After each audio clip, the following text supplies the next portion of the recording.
Good afternoon, Kentucky Fried Movie and Toy Reviews coming at you. Well, I'm finally back with a movie. Some movie pickups for you guys. It's been a little while. I have been taking a break from movies for the last couple of months. Really, I've been watching some here and there, but not watching them at quite the veracity as I was before.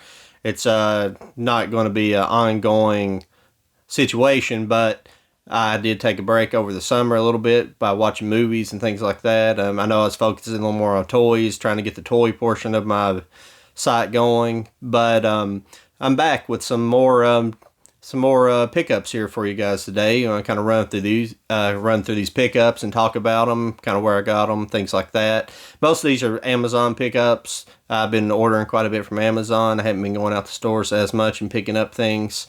Haven't got any steelbooks that much here lately. There's just some things that haven't been interesting. I have no interest in Black Widow, and there are some things, but there's like the Clockwork Orange and stuff like that. Normally you would think, well, I can't believe you didn't jump all over that. I'm a big Kubrick fan, but the reason why is I want all his movies on 4K in one nice set, like the Blu-ray set I have behind me here. That's the way I want it. But in YouTube, YouTube's got kind of competitive. I feel like people are kind of competing, buying stuff, and I'm just not really interested in that. Who can get on 4K first, or who can put out a 4K, what movies are coming out on 4K. I'm not interested. If I have to get it on DVD, I'll get it on DVD, because I'm interested in the movies. I enjoy the physical media aspect to it to some, but I'm just not I don't really care. I really got into collecting steelbooks just because they were a couple, and when 4K first came out, the steelbooks were just a couple of bucks more than the regular 4K release, so it was like a no-brainer to buy the steelbook. And so I don't know. I mean, there's just not been some releases I've been interested in getting here recently. I rather buy things in sets a lot of times, because I want a complete collection from a director or something like that, and if you have to wait for it, I think they'll come out with a Kubrick set, because a lot of those people, they'll go out and buy all those movies separate, and then they'll come out with a real nice set, and they'll be like, oh, I've got to buy that again. Which I do that too. Like Lord of the Rings, I'll buy every damn set that they put out, if they put it out, because I just love Lord of the Rings. It's one of my, especially the first three movies. But I digress. Let's get started with this, and I'll take you through what I've got the past week. Starting off, I'm going to start off with something good here. This is the Arrow release. This is Cold War Creatures, the Sam Katzman collection. I think that's 4 films from Sam Katzman. And this comes with the creature with the atom brain, the werewolf, zombies of Moritao, and the giant claw. I also have this set on DVD. I've watched it. I enjoy Sam Katzman movies. Sam Katzman was basically a low-budget producer. I mean, he produced a lot of movies, but he was essentially known for his low-budget movies that usually they would get good turnarounds with the audience. They were audience-pleasing movies, but they were low budgets. Basically, this is a really good movie. It's one of my favorites of this. It's the creature with the atom brain. It's kind of an early zombie movie. It's sort of zombies. It's basically these creatures that, this is the early 50s when these movies come out. So I'm sorry I don't have my glass with me, but I'm just going to run these real quick. But it's basically these creatures, these people they're powering them by, they're basically doing experimentations with nuclear energy on them, and they're able to like remote control them, kind of like they're zombies. After they're basically corpses. They're going to and stealing these corpses and reanimating them, and they're controlling them remotely to go out and basically to steal money or to kill people, to create to cause havoc across this town. And it's just kind of a detective story to kind of find out about how it's kind of this detective on the trail of finding them. But I'm sorry I went on too long about that. This is the werewolf. I'm getting a little bit of reflection there from my screen. I apologize. Getting better on my lighting, but my screen, where I run it in reverse, it reflects. So I apologize for that.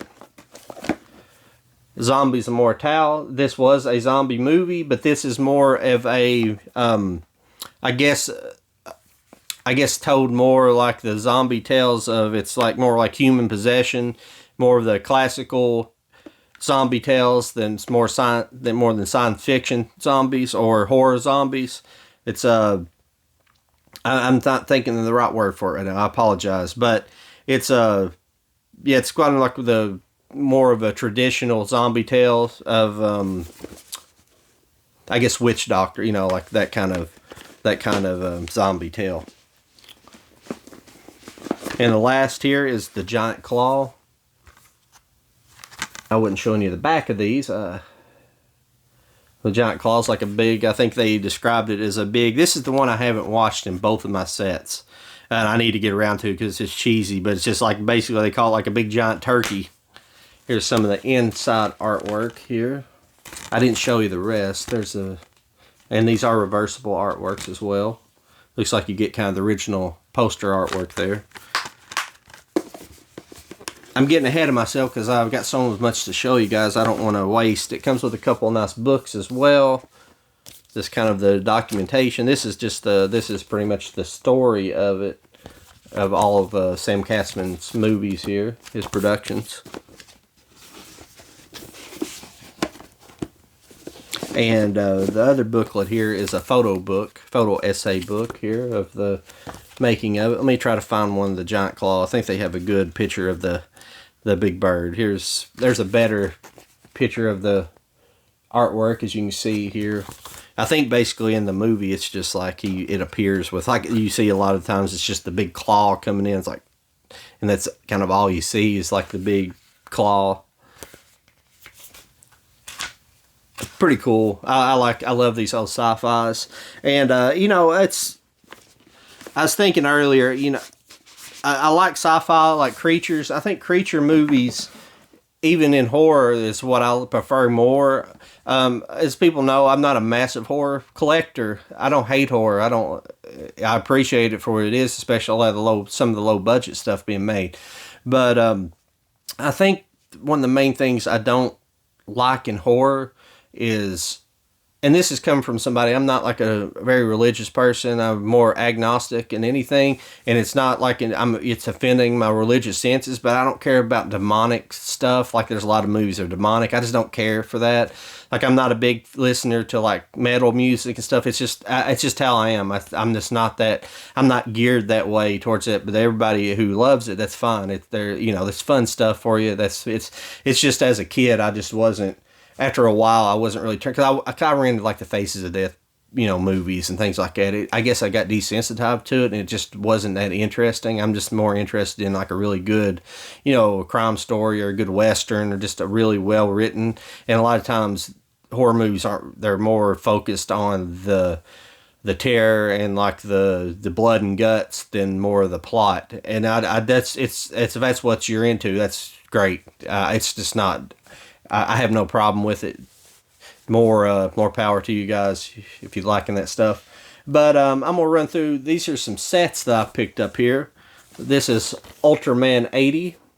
I love my Ultraman. I guess this has come out in 1980 in that era. Really, I've watched a few episodes of this. Really fun show.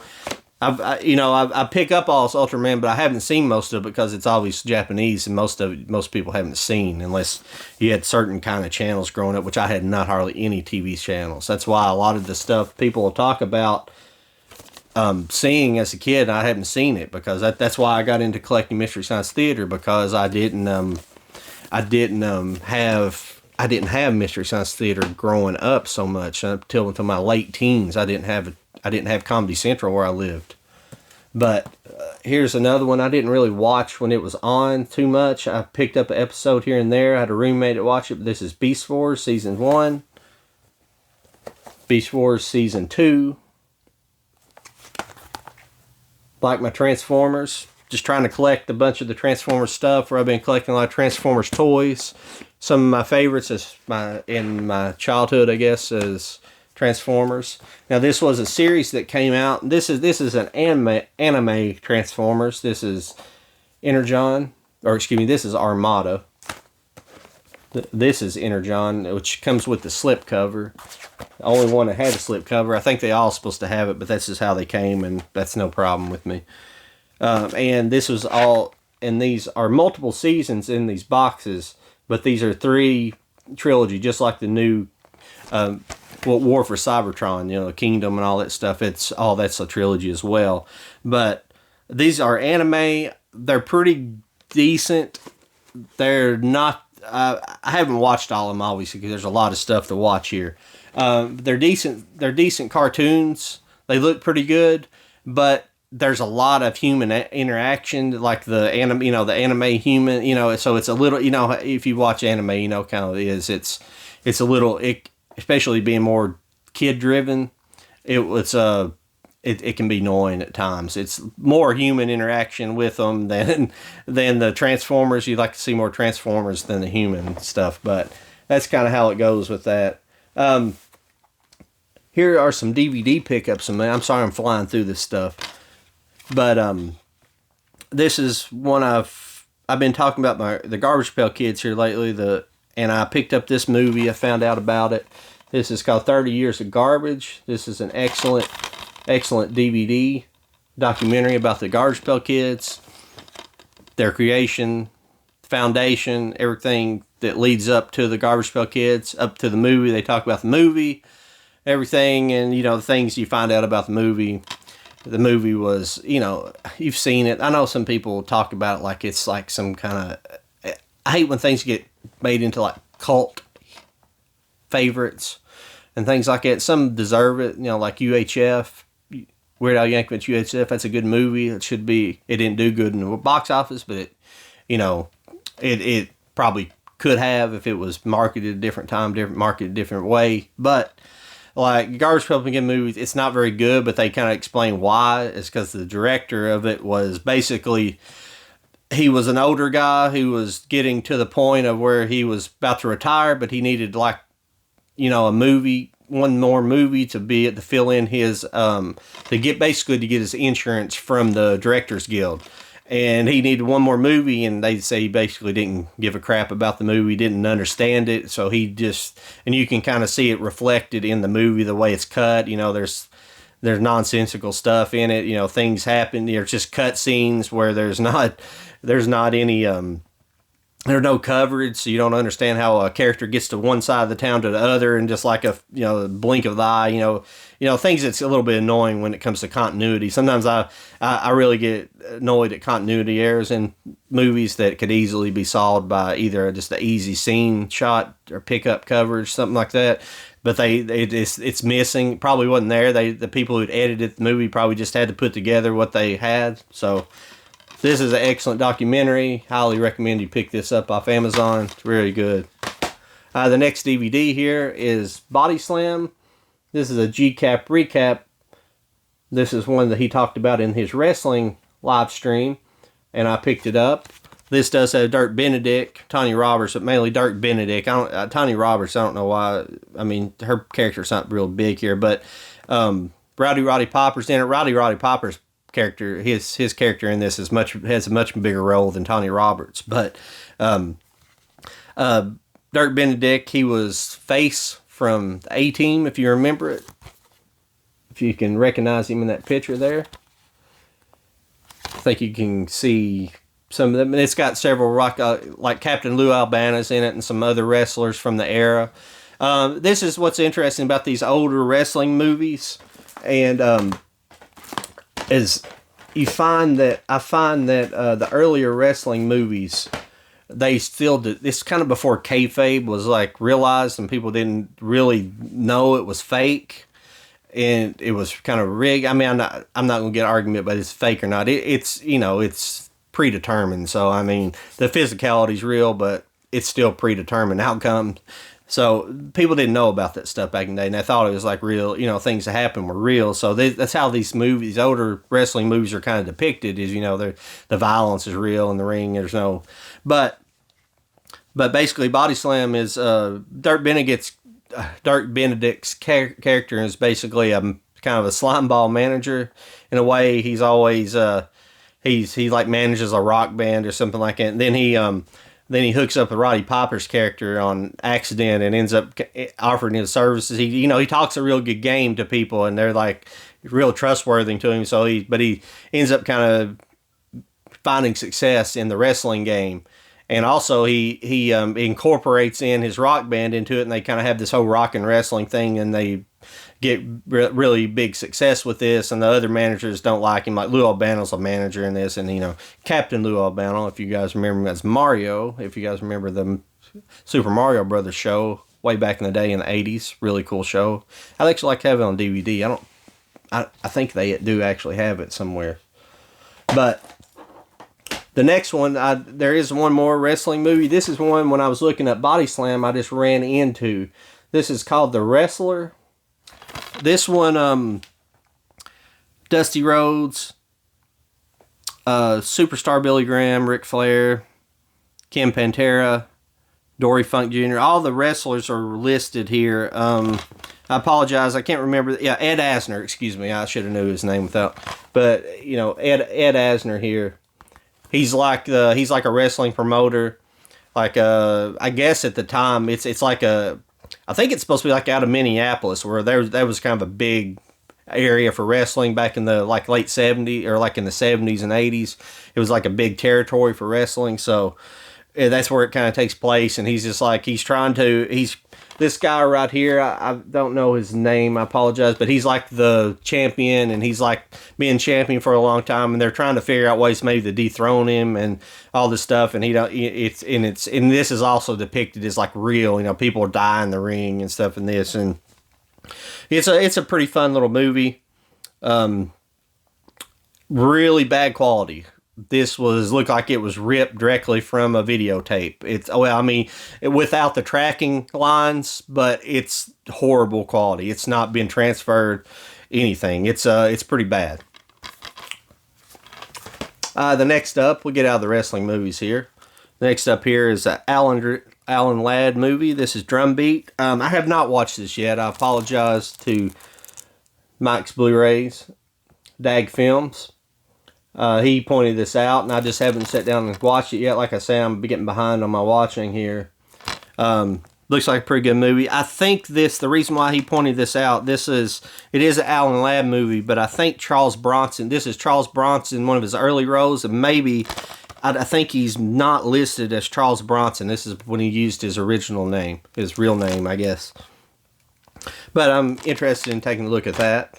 Here's another movie. This is I can't remember who pointed this one out. This might have been another GCAP recommendation. Sometimes I listen to the people that I talk to. I listen to their recommendations, because I'm always looking for like I'm not, everybody's on the 80s right now. Everybody's on 80s. But I do like to find 80s movies that nobody's heard of.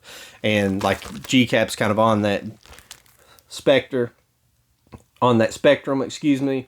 And this is Hiding Out. This is a John Cryer movie. And sounds like a pretty interesting movie. It sounds like it's like a teen undercover cop kind of thing. Undercover cop in a high school type situation. So I'm highly anticipating watching this. This will be a watch here soon.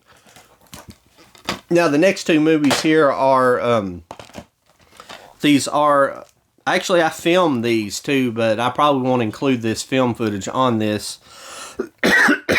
Excuse me, I'm itching and having the cough and everything.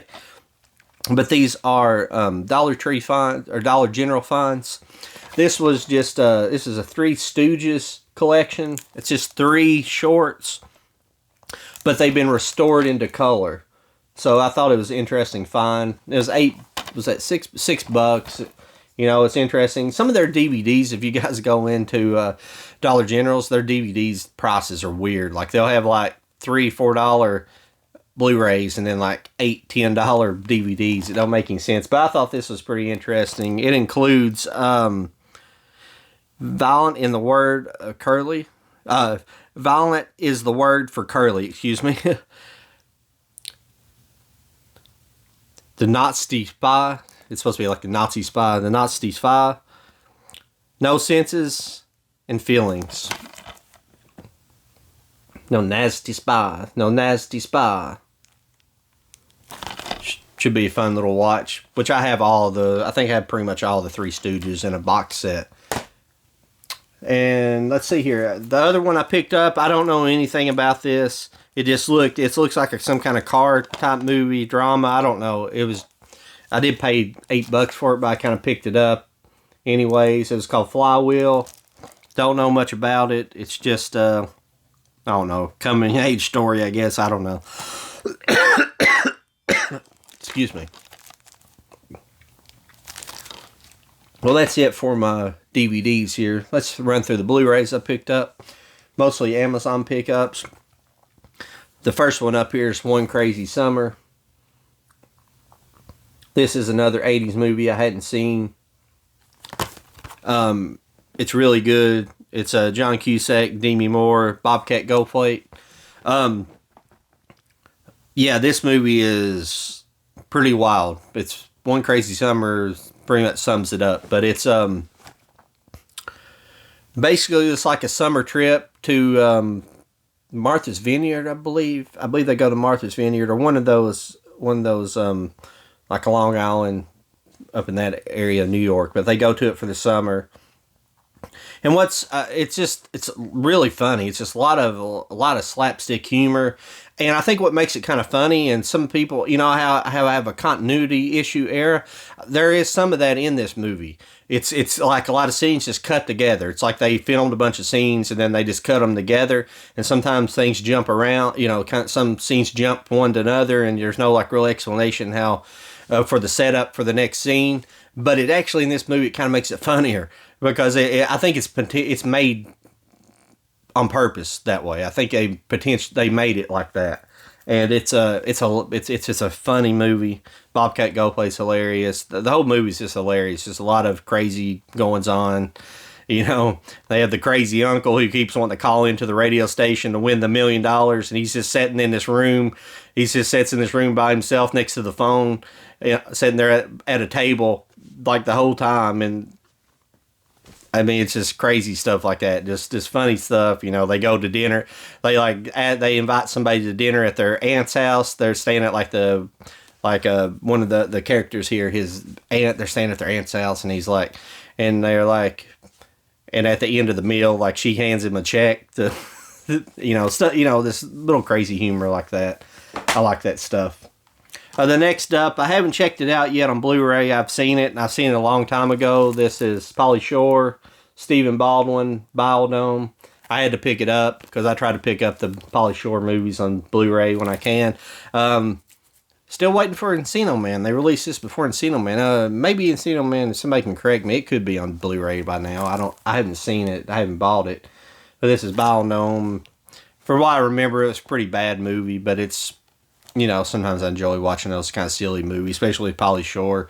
I always like kind of Pauly Shore movies a little bit. They're a little bit silly. You had to grow up in I can't imagine people, like younger people these days, growing up and seeing Pauly Shore movies and being like, what's that guy all about? Without having a context from MTV, like Totally Pauly and stuff like that. If you watched MTV, you kind of understood him, because you watched him on MTV. He was a comedian. His mom owned the Comedy Store. Mitzi Shore owned the Comedy Store in Hollywood, and yeah, he's a pretty funny guy. I've seen that movie. I think Pauly Shore's Dead, I believe, and that stuff's kind of funny.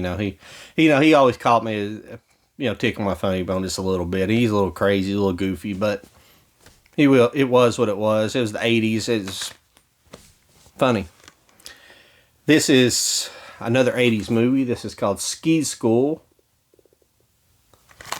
Pretty funny little ski movies. I always like these. They put these out a lot in these little ski movies in the movies. It was a way they could show boobies in movies and stuff like that.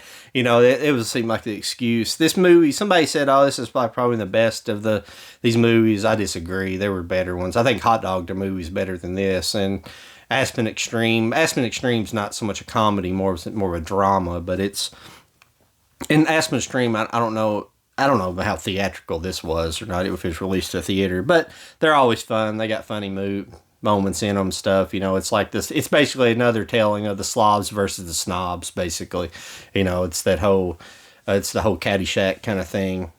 And that's kind of and that's in a way that's kind of how my bad. I set it to the side here, and that's One Crazy Summer. That's kind of how One Crazy Summer is. It's kind of the slobs versus the snobs in a way. There's kind of a thing going on there. Pretty fun movie. I know I'm not describing these all that well, but this is another. Well, this is another. Technically, two of these movies are, I guess, 80s. Maybe one of them was in the 80s and one was 90s, but. And one was 2000, so it's like kind of three generations. But this is the Crocodile Dundee trilogy. I had to apologize to one of my co-hosts on Charlie Rage on Raging Entertainment. He kept saying Crocodile Dundee 3. That's the one where it goes to Los Angeles. I was like, no, there's not a Crocodile Dundee 3 in Los Angeles. And there totally is. I didn't realize that there was. But what I was thinking about, there's another one, the Wonderful Mr. Dundee, that movie. That's why I kept thinking. I was like, that is, but it's not a Crocodile Dundee movie. It's kind of about Paul Hogan. It's like him playing himself, and it's kind of a Curb Your Enthusiasm-esque like movie. He's kind of the asshole everywhere, and people are kind of, yeah. But Crocodile Dundee, this is Crocodile Dundee 1 and 2. 3, I always love the Crocodile Dundee movies. Now, Crocodile Dundee in Los Angeles, I'll do a little breakdown of it. It's basically, the thing is, it's a fun little movie. It's fun, but it's just the same old. It's basically a culmination of the last two movies, the humor and things like that. It's basically a culmination of those two movies, the humor and everything in it. And he's just in Los Angeles instead. And it kind of, what I liked about it is you got to see the same old cast were kind of brought back, plus some new people, and his son's in it. Technically, it's his son.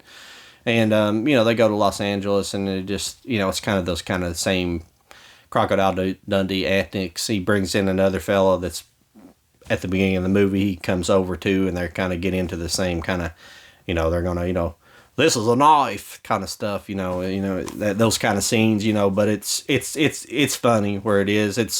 It was come out in 2001. I did have to look it up and see what year it came out, and then it brought up that artwork where I might try to flash it up here for you guys, but it's like the purple artwork for the movie, and it's like purple and yellow, and when I seen that, it's like, I remember that. Maybe I just remembered as in the video stores seeing it, but I remembered that, but I never did see it back in the day. And I really don't know why. Don't know if I have any interest, but I think a lot of it has to do with maybe September 11th happened, and then it kind of got buried because of all of that stuff, and it probably died like that. But it wasn't a terrible movie. It would have been a fun movie to see in the theater. It's short though. I apologize. I don't have the runtime here for it. I can't see it with my eyes the way they are.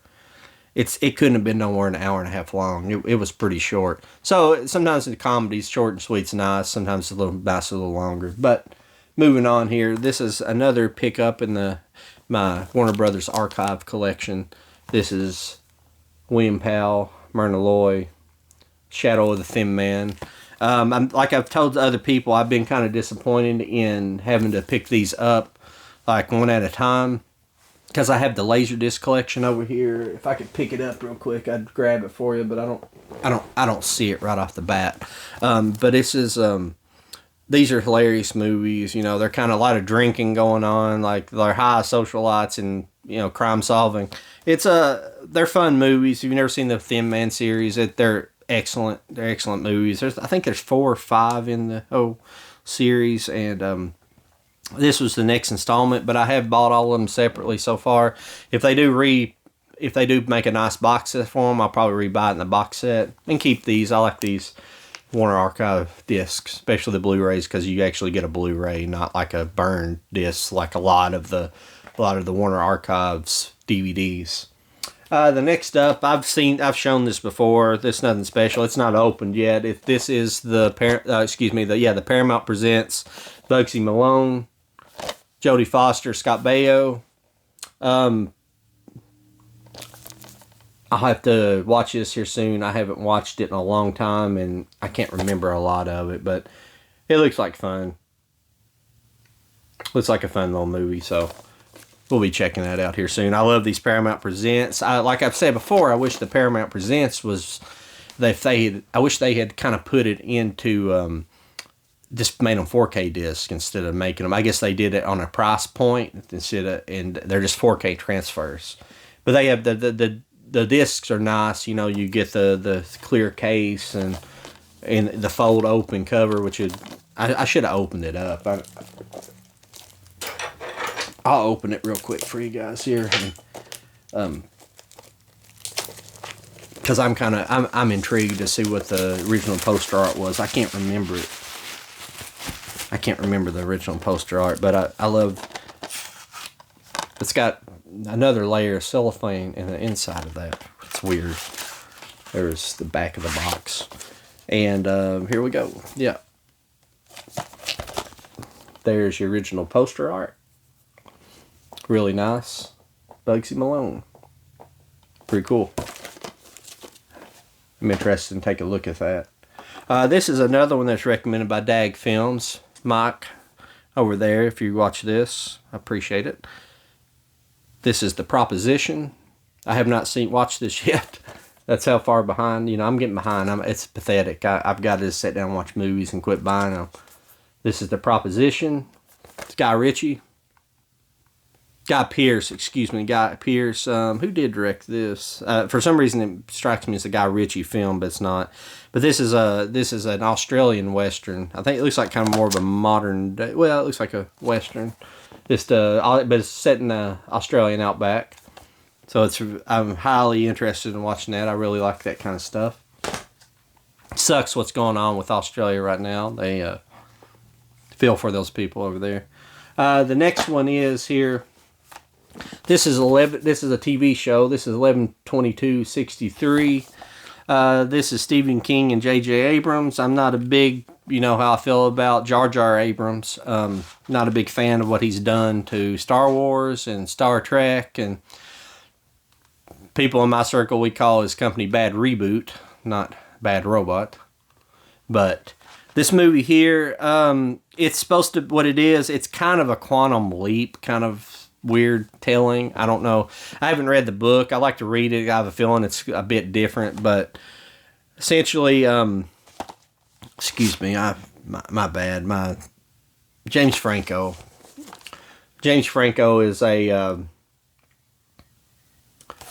he's a school teacher at the beginning. He gets he has a friend that owns a diner, and it turns out the guy who's owns the diner is a time traveler, and to some degree, well, he's not a time traveler per se, but he has a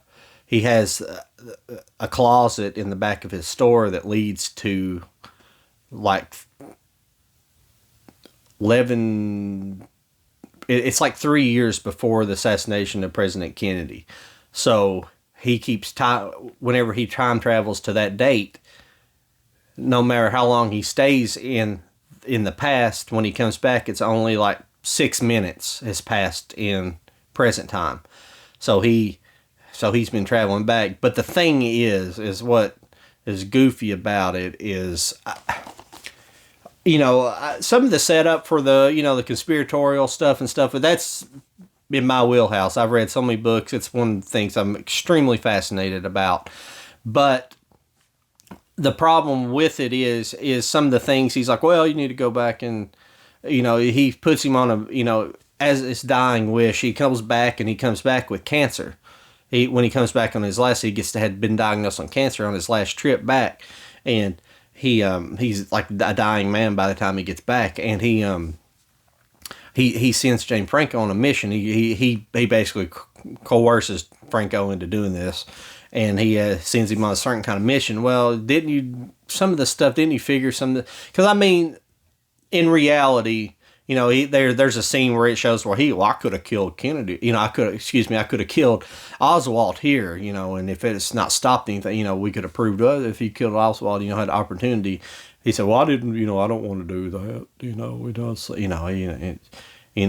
so he puts him on this mission to go kill, to go find out more information. And it's like, how many times have you been back and forth, dude? I mean, there should be things you prioritize first. If you knew that's what was going on, you should have done X, Y, and Z first. I mean, my first thing I done, I just went into school book depository, went to the 6th floor at the time of the shooting, and seen if he was there or not. You know, plain and simple, see if he was the guy doing the shooting. I don't believe he was.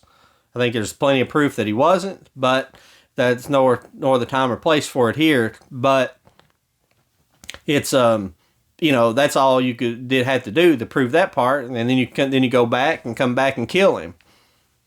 Change history.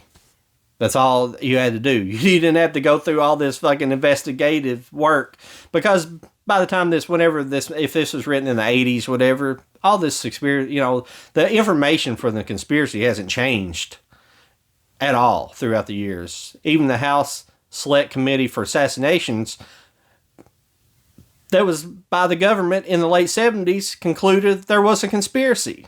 So, I mean, it obviously was, but I mean, it's a true conspiracy theory you can call conspiracy theory. Most things out here are just theories, or just they're just theories. They're not. Bigfoot's not a conspiracy theory. Bigfoot's just a theory. It's not a conspiracy. Putting conspiracy and theory together is oxymoron, almost. It's an oxymoron, basically. The Kennedy assassination is about the only thing you can buy, or other, things that are, it's a conspiracy and a theory together that you can put them together. But it's ridiculous. That's stupid. I sorry I went on that tangent. But yeah, it's kind of ridiculous. There's some, I know it makes for an interesting story, blah, blah, blah, but it's not, if you're really interested in it and you're really trying to prevent, if you wanted to change history, and you didn't want to, more than likely it would be pointless to do it, because you probably destroy the universe by doing it. You'd unravel time by actually going back in the future, going by, Star Trek logic. But you would, probably wouldn't want to do anything anyways. You couldn't really do anything. You just go investigate. But if I had that opportunity, I'd go back and see what the heck was going on. But the thing that sucks, you have to sit around for 3 years. I mean, and you age. I mean, you obviously age in between those times. You have to age, 3 more years to the 6 minutes. So every time you're going, you're aging 6 years. So if you make like 10, 12, 10 trips back, you're about age 30 years, if you go 10 times. So, I mean, whatever. It's crazy. Sorry I had to speak my mind about that. But the last but not least here, this is the Woody Woodpecker's Screwball Collection. I always like Woody. I collect all the cartoons I can get. The Tex Avery collections, I've been collecting those. There's a 3rd series coming out here soon in October. Tex Avery, I like the Woody Woodpecker. I try to collect all the classic cartoons.